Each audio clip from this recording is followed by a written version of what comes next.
नमस्कार. Tasty delight bye मधुराणीमध्ये सगळ्यांचं स्वागत. कारलं म्हटलं म्हणजे मोठ्यांपासून ते लहानांपर्यंत सगळेच नाक मुरडतात.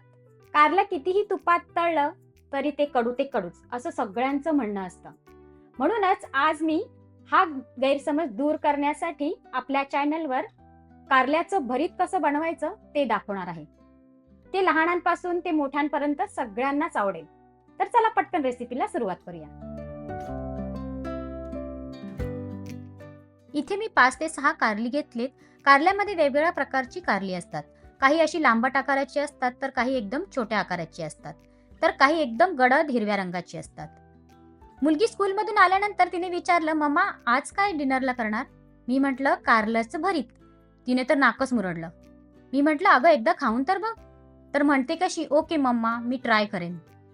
आणि काय झालं? कारलं न खाणारीने सुद्धा कारलं खाल्लं. इथे मी या कारल्याची सालं काढून घेतलेत. असं सोलाटणं वापरून कारल्याचं साल काढून घ्यायचं. त्याच्याने कारल्याचा थोडासा कडवटपणा कमी होतो.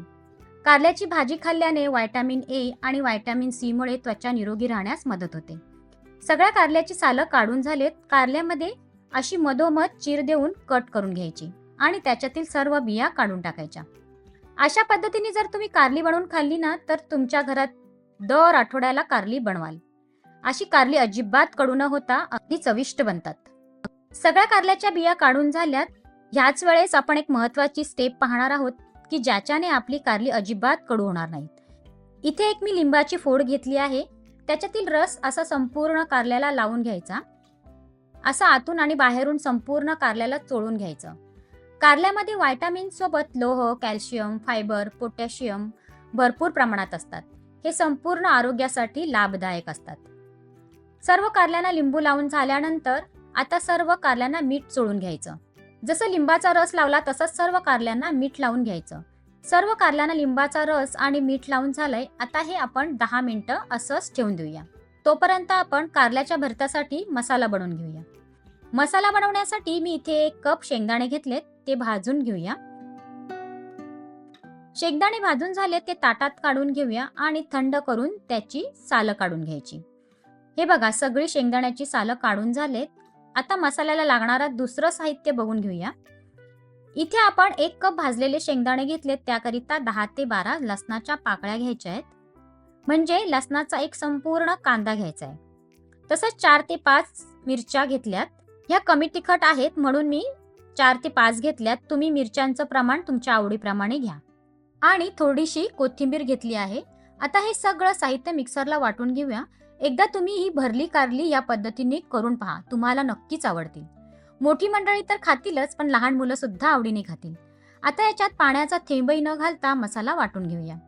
आता अजून 2 साहित्याचा वापर करून एक वाटण बनवणार आहोत. इथे मी 1 चमचा जिरं घेतले आणि 2 मोठे चमचे सुके खोबरे घेतले. सुकं खोबरं मी भाजून घेतलं आहे. 2 मोठे चमचे म्हणजेच अशी छोटीशी वाटी घेऊन भाजून त्याचे तुकडे करून घेतलेत.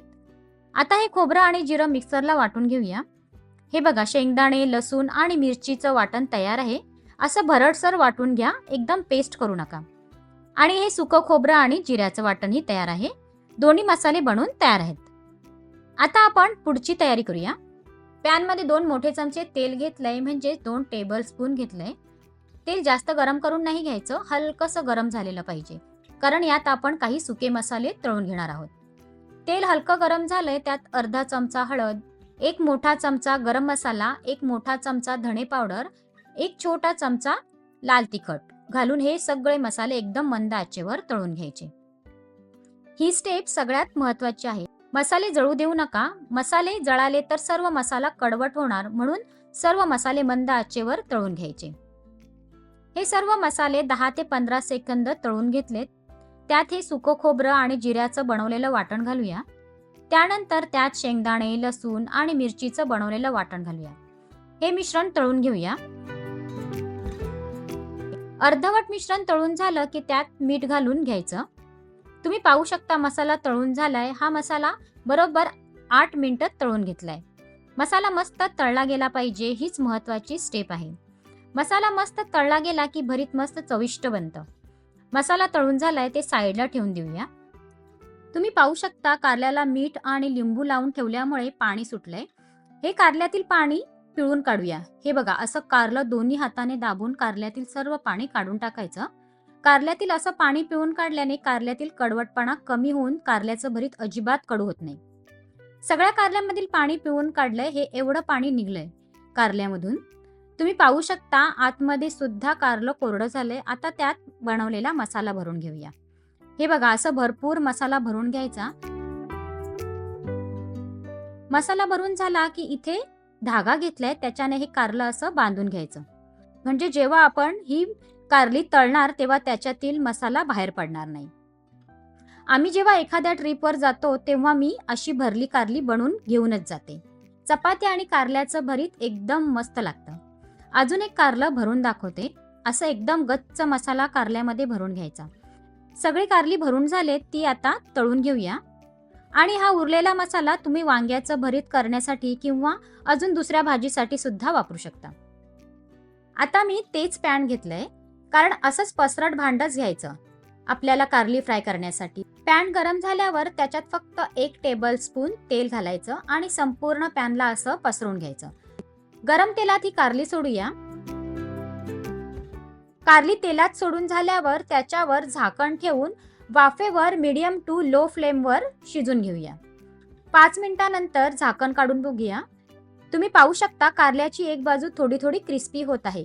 अशीच सगळी कारली उलट करून घ्यायची आणि पुन्हा 5 मिनिटं दुसरी बाजू शिजून घ्यायची. पुन्हा 5 मिनिटांनंतर झाकण काढून बघायचं. हे कारलं तुम्ही फ्रीजमध्ये बनवून आठवडाभर खाऊ शकता, बिलकुल खराब होत नाही. तसेच प्रवासाला जातानाही घेऊन जाऊ शकता. प्रवासातही 2 ते 3 दिवस मस्त टिकतात.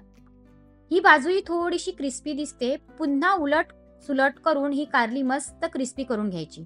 हे बघा, मस्त कुरकुरीत कारली झाले. ही मी 20 मिनिटं उलट सुलट करून क्रिस्पी करून घेतलेत. सर्व कारल्यांचे धागे काढून घेतलेत. तुम्हाला दाखवण्यासाठी एका कारल्याचा धागा ठेवलाय.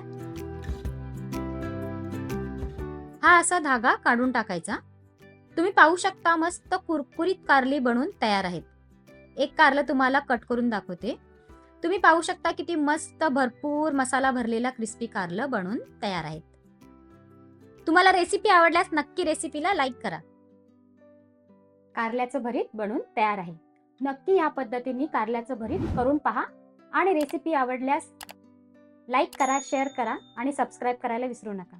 तर चला पुन्हा भेटूया नवीन रेसिपी सोबत. तोपर्यंत धन्यवाद.